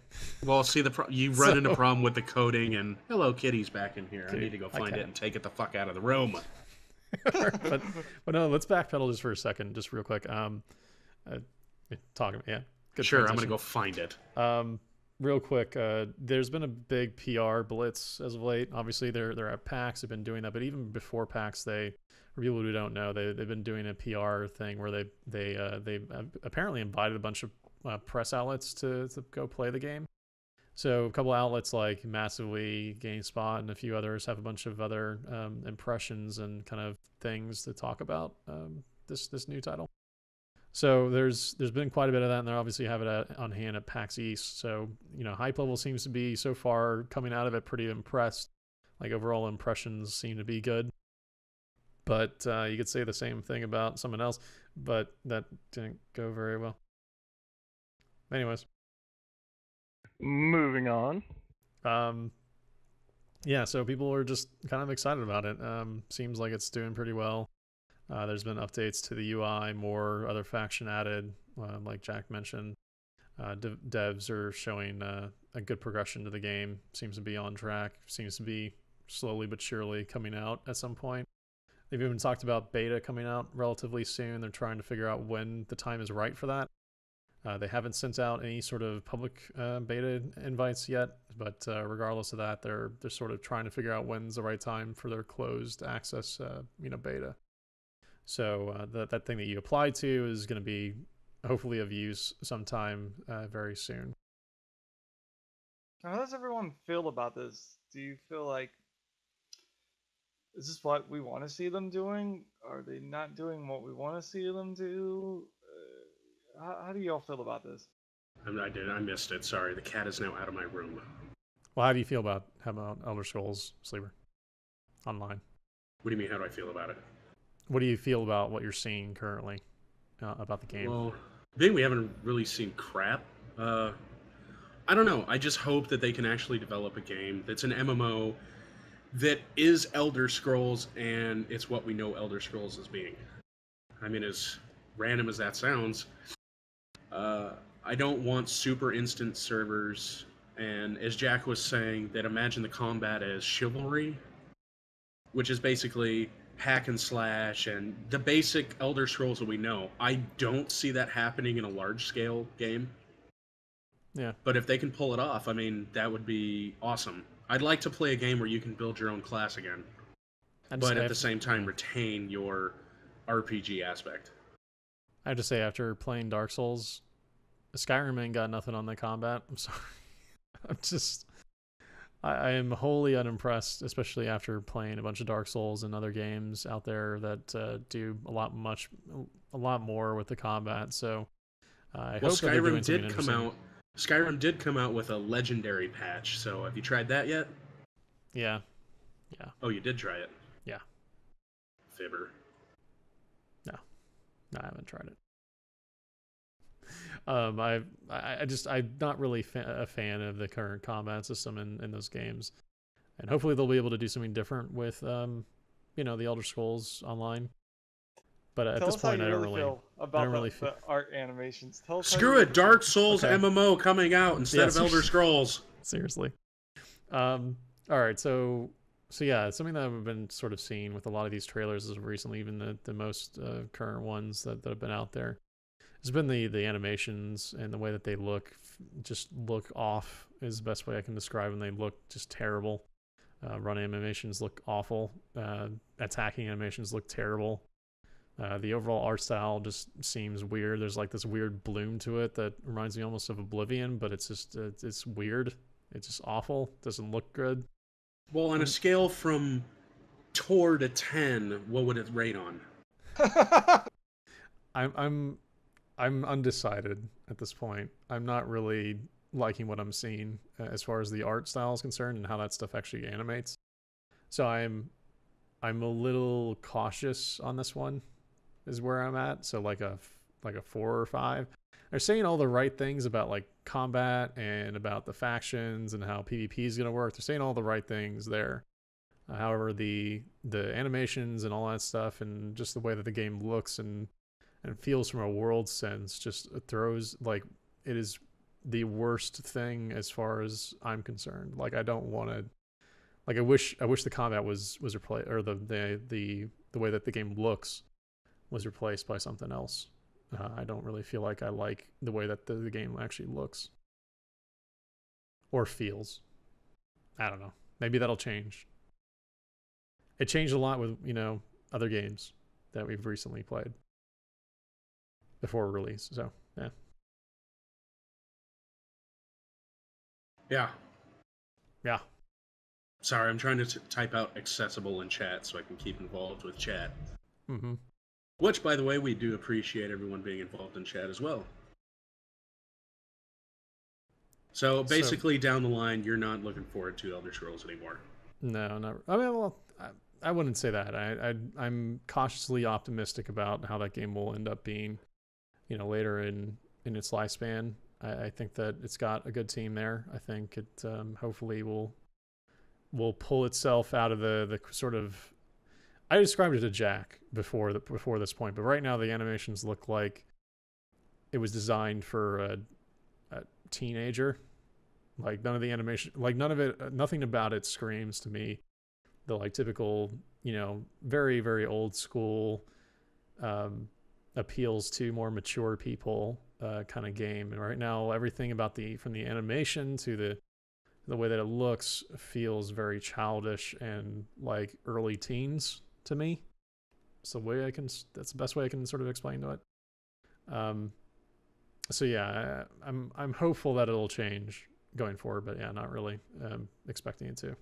I mean, they've got a great team of people there working on it, so there's an opportunity for it. So I just, for me, it's just not my cup of tea. The skin is not my cup of tea.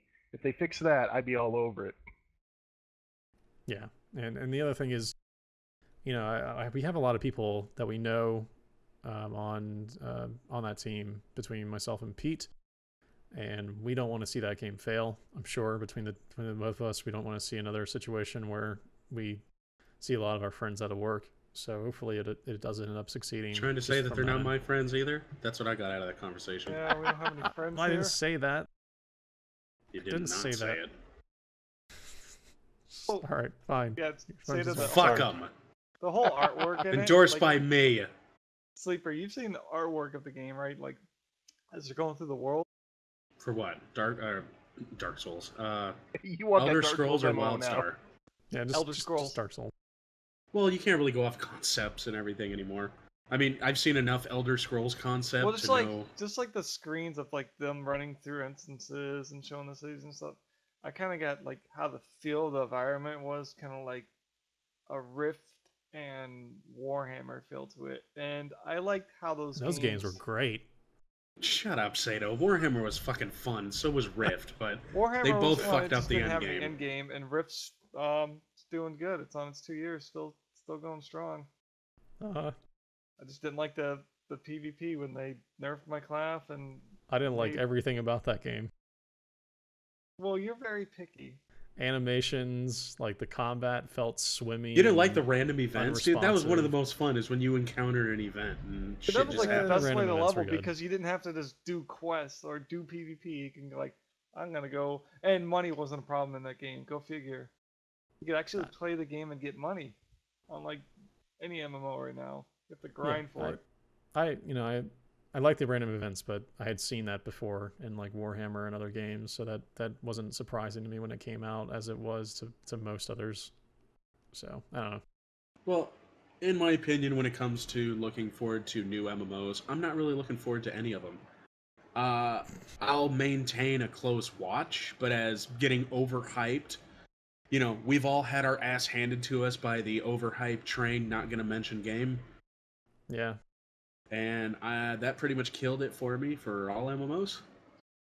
Yeah, at this point, I think I'm also just waiting to see what Blizzard has up their sleeves. And at some EverQuest point. next. Yeah, that too. I can't wait What? to see what they do. What are you whatting about? I mean, Well, what? like, 2 did terrible. Yeah? So what are they gonna do after that? Who knows? People are still playing the first EverQuest Dude, when it went Brad free to play. McQuaid is... I still Because have the it's first a good EverQuest. game.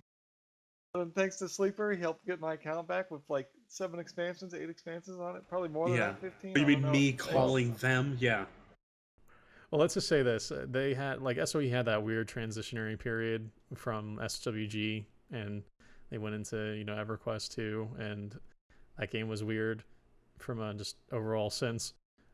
So hopefully they're past their weird phase and they're in the PlanetSide 2 kicking ass phase, and EverQuest next will be amazing because Yeah, PlanetSide is awesome. SOE is going to be the next big. It is the next big thing. SOE No, developing games is. It's Sleeper. I was going through my stuff. I found my EverQuest 2 install discs. There was like 10 CDs. Oh my Yeah, god. you buy their DVDs too. Yeah, they had the Oh, DVD version, which was like 4 discs, I think. Yeah. I still have it as well. And yeah, if you bought the CD version, I there was going like through my 15 stuff cleaning or so. out, and I was like, "This is." Oh, I remember I buying picked it up. that. It weighed like 4 pounds. I'm like, "Wow, I remember this." That Yep. was the game that I actually rage quit. I actually said, if I die one more time, and then granted, I was playing on a PvP server and got mad because I was getting ganked. I said, if I die Losing one all more your fucking gear. time within 5 minutes, I'm going to quit. I got killed and I went, well, fuck it, I'm done. And I haven't played the game since. Nice. Just kidding. He That's awesome. played it a little bit ago. And quite again. So what about this Dead Island Riptide that you added to the notes? I had to add that because I just remembered it. Dead Island Riptide. Did anyone else here love Dead Island? Nope. All right, Sato doesn't love anything. Peter Jack? It was on my list of stuff to buy, and I heard that this is great. I heard it's great. I ended up rage quitting Sleeping Dogs. That game pissed me off. What? Oh my That game was god, awesome. it was awesomely hard. It was awesome. I've Note become to too soft Pete, in my elder don't years. get Dark Souls. I know, right? In my elder years, I have become soft, and I cannot play games anymore. Apparently. Dude, Sleeping Dogs got really hard, and I rage quit. I'm sorry. Hey, What at least- difficulty were you playing it on? medium or hard, whatever the default is. Shut up. Don't Dude, I was judge me. So play it on easy. I was getting mad because I kept dying when I was playing American Nightmare this morning. And I saw that. I was playing on Nightmare and I kept dying and I fucking almost rage quit. You played for like 45 minutes and stopped. I didn't play for 45 minutes. I played for 2 hours. Oh, okay, sorry. That was just the update. That was the email. I forgot that those times are always wrong. Sorry. Yeah, but I heard Dead Island was awesome, so that's on my list. Yeah, I can't wait for Riptide. Riptide comes out next month. So we're looking at what?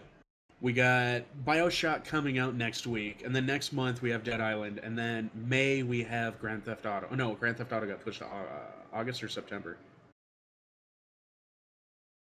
Glad we're on top of things, guys. September. know. I'm going to go with September. I don't know either. September 9th. Yep. And So, you also have this I want to Remember Me play. thing? Yeah, I got it. Okay. Damn it. We're starting to listen. We're starting to unravel towards the end, guys. I'll segue it. Segue it. Remember Dead Island? Well, there's also a game called Remember Me, which those of you who haven't been following it, that's one of the other cyberpunk era games that are coming out. I'm glad Did to you see guys? Cyberpunk making a comeback here Yeah. as of late. Well, it's not like the old Wild West cyberpunk that they were also pushing for a really long time. They're starting to do. I don't know. What was the old West cyberpunk start? What exactly is that classified as? The Old West Cyberpunk? I Yeah, don't where know you what had mean. like the Western style with the technological advancements. I don't know That what would be you're like talking steampunk, wouldn't it? Steampunk. What the? about. Okay, there's That's steampunk and It's cyberpunk. Okay, two entirely different things. what the hell is cyberpunk? Cyberpunk is like, Johnny Mnemonic. Gibson, yeah, mnemonic, yeah. Still have no idea what you're talking about. Dystopia, that Blade, game. Blade Runner, Dystopian. Blade Runner, yeah. Like dystopian futures where, you have Gritty sci-fi. yeah, cyborgs with meld with hacking and like implants and stuff like that. But it's like typically a George Orwell's dystopian world. 1984. Yeah, where everybody's monitored and corporations take over like the The government. last season of Fringe. Yeah. I'm sorry, but that's hilarious. Sato would say something, Pete would say something, Sato would say... Jack, say something. Something. All right, I know Shadowrun's it's also, yeah. I know what cyberpunk is now. It's basically the future. Yeah, pretty much. It is about as good of a representation of like psychic, telling the future, because it totally is real. Yeah. Any of you guys seen Matrix the trailer? is also I haven't heard. cyberpunk, by the way. Matrix. That's two things we're covering very briefly next, which would be Remember Me, which is cyberpunk, and then I believe Jack, what is that? Cyberpunk 2077. Yes. Which I don't know if awesome. I don't know if we're hearing anything about these two games at PAX yet. No. So we still have tomorrow, but haven't heard anything yet, and I'm really looking forward to Remember Me and Cyberpunk 2077. Well, I think Cyberpunk, like you go and like you watch their trailer and it says will be out when complete. So I guess 2015, Yeah. 2017 maybe. yeah, they don't want to It's like 2 years their away or game. so. Yeah. It's and hats off to CD Projekt Red, becoming my like favorite developer, I think. Period. They seem to take a lot of time with their games, and they don't push them out until they're ready. It's similar to that sort of old BioWare school idea, where they would kind of make sure that the game was completely ready before pushing it out the door. So Until it comes really to a love it. point where all of your backers end up backing out and you lose all your funding and you turn into Duke Nukem, Ooh. which would be Yeah. very Burn. unfortunate. Yeah, that's a thing too. That I was kind of like wanting to put this in the notes. Like, they are taking their time to push this out, which is cool. But it's like, do you want to wait so long where people are like, we stop caring about your game because you're taking too long? It's gonna be Warhammer 40K, 3 years, 2 years in development, however long in development, scrapped. Yeah, if you end up pushing your game development cycle for about... What is the normal game development cycle now? Let's see, 1 year 24 to maybe... No. No, 24 months. No, I'm saying 1 year for pre-announcement of anything, like even hitting the surface of the web, and then you're looking at Absolutely. probably 2 to 3 years at the most, and then your product comes out. If you're pushing anywhere post 4 years, your project is probably going to lose a lot of its backing, a lot of its Speaking followers. of Spec Ops, it took like 8 years to come out. That I Really? recently played. Yeah, And you said it was Spec Ops. awesome. It was freaking awesome. You managed to live stream it at night, and I never got to see any of it, and you beat it, and that was it. Yep. So if you want to see us play Spec Ops: The Line, you can watch our past broadcast. We did that last night, this morning, for 5 hours. That game, oh my god, that ending. I don't really want to spoil it for people because people may still may want to play. No, that don't game. ruin it. Why would you even I'm spoil it? not. It just I'm recently came not. out. I'm not, but that game is like the anti-BioWare like mythology of giving people choice in their game. I don't want to spoil it, but man, that fucking game is awesome. That game is great. That story is great. People Is it should play actually? it. You're making me want to play it now because it's a story. It's not. I mean, a lot of us. How many of you guys actually care? I mean, I'm dead serious. How many of you guys actually care that you have to make a choice for every single thing you do? I like it. I don't Look think at it Metal has Gear to be in every Solid. game. Metal Gear Solid. Yeah. Did you make any choices in that game? I made the choice to kill people or sedate them.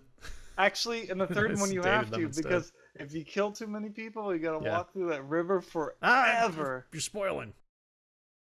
What- In case somebody's gonna play Metal Gear The Solid third 3. one, it's Hey, in case you're 6 years late and you're finally Yeah. gonna get to Metal Gear Solid. Yeah. in case you don't have a PlayStation 2 anymore. Yeah, that fight was awesome. I don't remember that. I didn't play Metal Gear Solid 3. That was Say that, Snake you know Eater, how long wasn't it it? took me to beat 3 that? is my I was favorite. I was Which one Three is? my Hold on. favorite. Which one is 3? 3 is Snake Eater. Subsistence, yeah, Snake Eater, yeah. Yeah, I have not played that. I played part It's of it. my I didn't play favorite. the whole thing. My favorite, bar none, my favorite Metal Gear. Same. and it's Say no, no it took me joke. forever to beat that part. It took me like a couple weeks because I was a retard and didn't Yeah. wait for the screen to finish loading. Yeah, the pyro fight, it's amazing. Like, All right, now we're going Yeah, back anyways. in time, but yeah, when it comes down to games, I think the most fun I have when it comes to storyline games are games that I actually don't have a choice on what happens. yeah, and it does, it disguises itself very well, and it tries to make itself, it makes the person think it's doing that, and then flips it for a loop, and it's really, really good. Again, I'm not going to spoil anything by saying this, but yeah, you guys really need to play Spec Ops: The Line. It's got a great story to it. Though I would say this: if you're gonna buy it, either try to find it really cheap, because I do not think a 5-hour experience is worth full retail cost, or even, let's say, above $30. Maybe pay $30 for a 5-hour experience. That's Are you perfectly trying to fine. say that you won't let me use your Steam account to play it? I could, but No, I said no, you're not going to, because we don't endorse letting friends play other friends' Steam Exactly. accounts. No, we don't, because that can get you banned. And I have a fucking massive library that I want to get rid of. But yeah, it's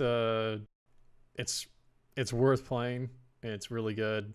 I think it really does something different for games. I don't think I've even played a game like it as far as the story is concerned. Yeah, The way that it you're presents selling itself. it though, from what you've been talking about it. I do want to Yeah. play it now. I love that game. And that was an out of the blue, like Green Man. Sorry, let's cover Green Man Gaming. So, yeah. next. Yeah. So we I picked up the BioShock bundle that they've been running, by the way. Totally Explain what worth Green it. Man Gaming is. Those of you who don't know what Green Man Gaming is isn't that a European site?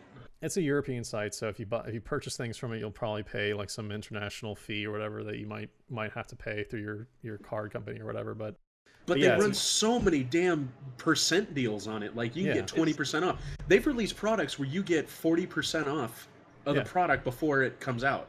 and they're Is all that the Steam Blue Bank? codes. They're all Steam codes, so you just activate them on Steam and you buy them, and they give you a cut on whatever you're able to buy. On top of that, they've been running a bunch of deals where you get like $15 credit and different credit options for bundles, and just giving you like packing in a bunch of games that you would like, making it a bundle out of it if you buy something that's new, kind of just something out of the blue. Like for instance, BioShock that came out, they ran a bundle where you get XCOM, you get another game, and then you also get BioShock, but you get a game of your choice on top of that, along with BioShock Infinite. So you're basically getting like 3 games for free.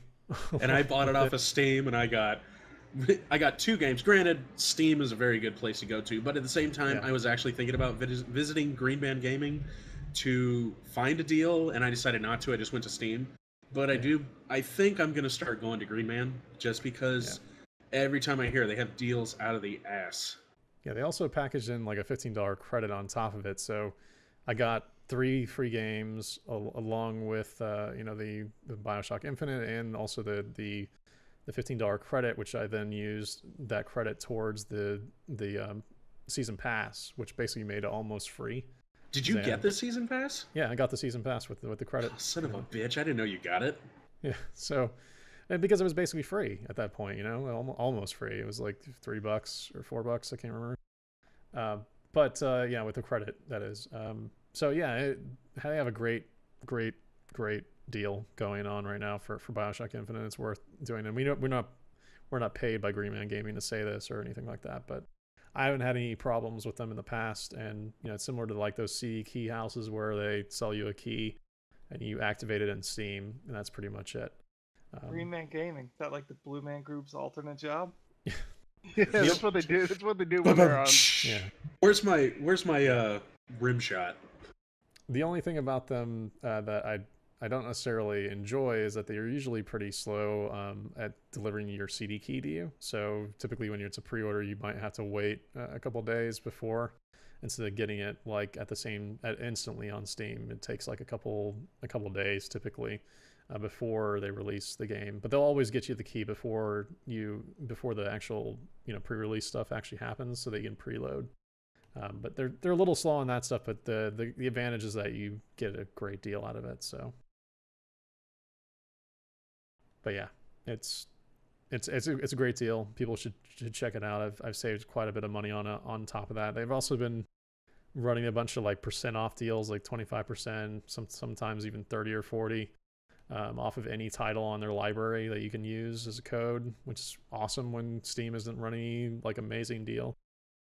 Like 50% off Dark Souls. Yeah, yeah. I'm so pissed off at that still. There was like a 75% off Dark Souls on Green Man Gaming like a couple of days ago, and that I didn't even see. That was even worse. Thank you for not saying a damn thing. I didn't even see it until I saw it on NeoGAF. No. That's what I mean. Thank you for not saying anything. Yeah, exactly. You get a copy of Dark Souls, and you get a copy of Dark Souls. Yeah. So they're a great company, and so far have been fantastic with everything that I've ordered from them. So highly encourage people check them out. But yeah, that's how I got Spec Ops Line, and I probably wouldn't have played it. Probably would not have seeked it out until it was in like the bargain bin. So yeah. All right, can we go to a nostalgia and end on a high note? We're gonna go to the main reason Mr. Trerice came to the podcast tonight, guys. You want to go and cover that real quick? Oh my God! So if you've not noticed the buzz in the last 36 hours, one of the greatest things out of the '80s has been revisited. And we're not just talking about it's bigger than Blizzard announcing the new game. DuckTales is coming to all of the current gen consoles. This is amazing. This is a 100% remake from the NES title, and this is absolutely amazing. This is the only reason I wish I was at Boston, so that I could be at the booth playing this, because this looks amazing. So, DuckTales. Dude, if you did not play DuckTales on NES, I'm sorry, your life is incomplete. Yeah. You are missing out in life, because that is easily one of the best games that was on the NES.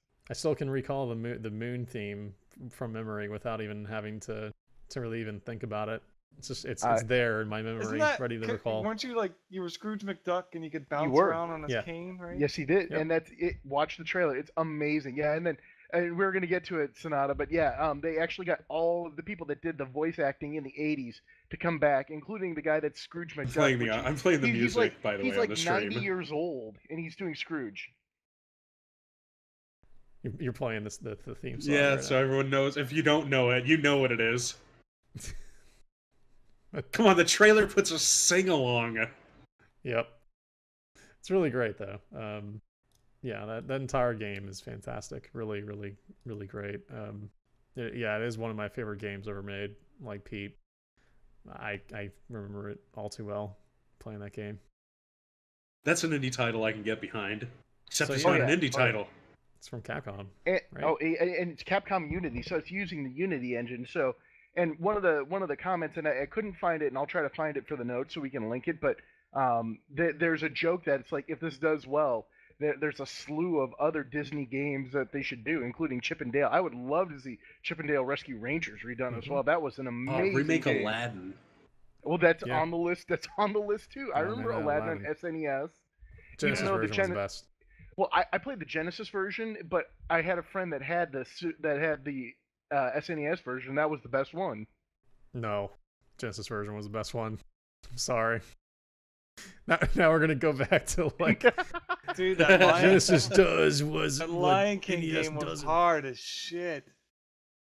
Yeah, but there's yeah, there's an it was opportunity hard. for them to really cash in on the nostalgia stuff, especially this helps Capcom with the Unity stuff that they're doing. This really helps push Unity really, really hard.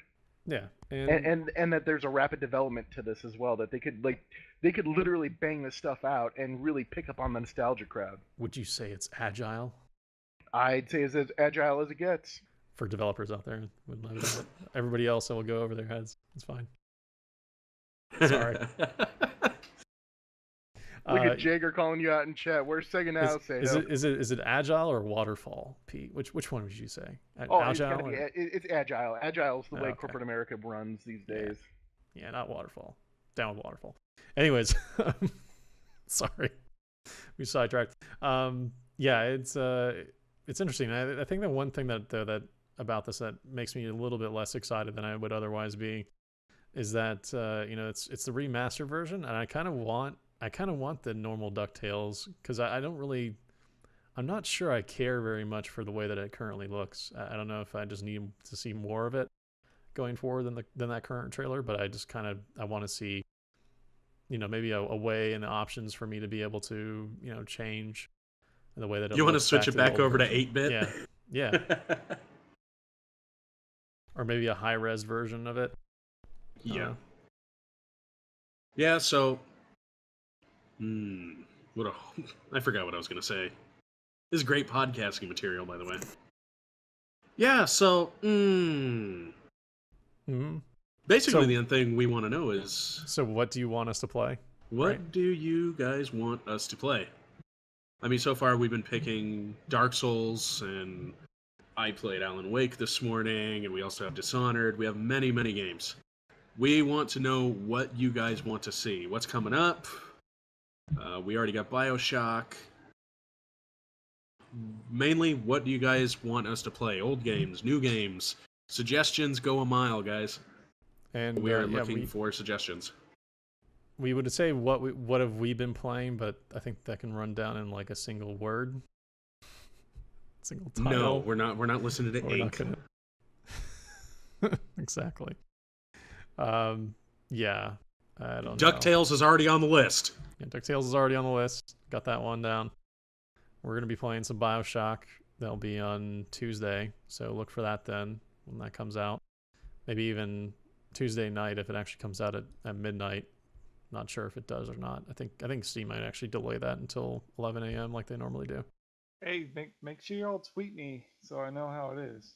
We'll do. Neverwinter was on the list for today, but I don't know if maybe if I'm able to get it downloaded and get it installed in time. But We'll yeah, see. I mean, we're still working some of our schedules up. I mean, like I said, we do aim to stream every day, but sometimes we do need a day off or two. Chrono Trigger we did already play through way back.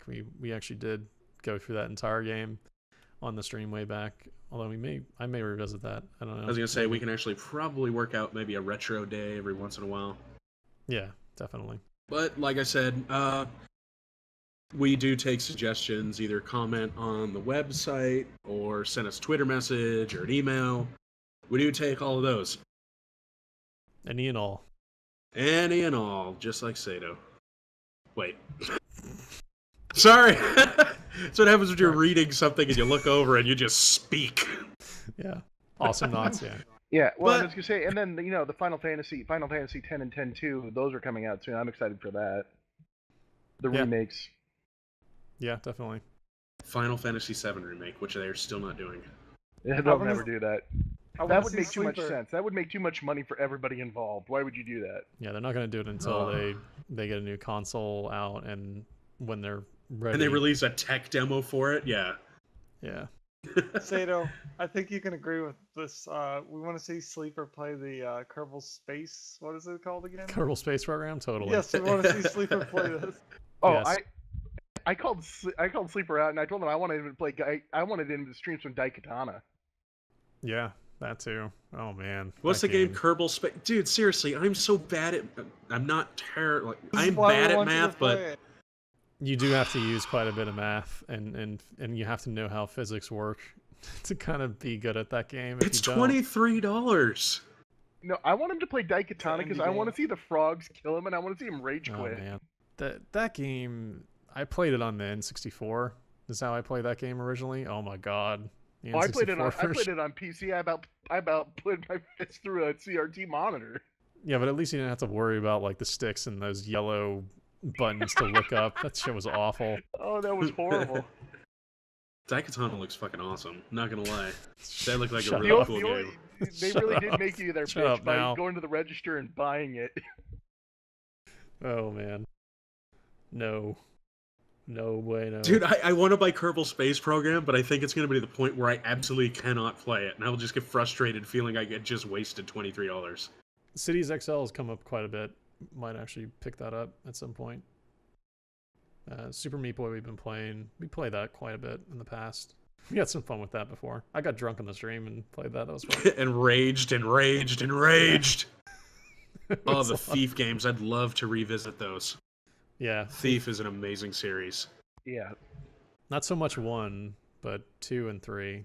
Well, I the guess. first one's from like 1996 or 7, dude. Yeah. Yeah, I know. It's just Thief 1 was like way too linear for me. Like you just Fuck, went it's on got better missions. voiceovers than that one dude at the bottom of the catacombs. Yeah. Oh. You know, I wish they would port over. And he's just blaring through your headphones. Yeah. You don't All remember the guy with the Uchi? That guy. I'd love to see them port over like the wrestling games to PC, so we could like you could get so many people to play on that with the PC. Just get like a bunch. Oh, that should be so much fun. And you could talk shit in like TeamSpeak or anything like that. That'd be the last. Like, you get to harass people. Yeah. All right, well, it's getting to that time, folks. Folks. Such a great term. Where we actually have to start wrapping it up. But fear not, we will be streaming later tonight, be it me or Sato. I don't know, we still got to organize something. Yep. We will see. So, closing it up, make sure you guys visit our website at livepixel.com. And those of you who are not actually watching it on Twitch right now, make sure you check out our Twitch page at twitch.tv/livepixel. And make sure you guys follow us at LivePixel Gaming on Twitter. That's where you get most of the updates when it comes to us streaming if you're not subscribed on the Twitch channel, which we highly recommend you do. We appreciate it. I'm Sleeper. You can follow me at ThatOneSleeper. I'm Justin Lowe. You can follow me at Zorak on Twitter. I'm Mike Sloan. You can follow me at Jaegerade Twitter. I'm Pete Trerice. You can follow me at Pete Trerice, Trerice on the Twitter sphere. Any other shameless bumps, Pete? Well, there might actually be a project forthcoming called The Quest for Cool. We'll see if I can actually get that together after I get married after Star Wars Day. But we'll see. We're working on it. I've spent some money getting everything together, so hopefully we can make that project happen. We shall see. Awesome. I do foresee us doing some cross collaborations with that. Oh yes, absolutely. And last but not least, we would like to just say, sorry, I think I'm stealing your thunder here, Sleeper. You want to take this one or no? What? The last one. What are we taking? Remember to rate us on iTunes. Be the first. We'll hug you across the internets. Yes, if you rate us on iTunes, you give us reviews, it actually bumps up so more people can get to know our entertaining personalities. So we'll see you then. That's week. where you're supposed to cue in the laughter for the editing, Sato. Yeah. Just remember that. Yeah, totally. All right, thanks for watching, guys. Live Pixel. See you guys. Bye. Bye. All right, we gotta stop doing that. Yeah, that's gotta stop.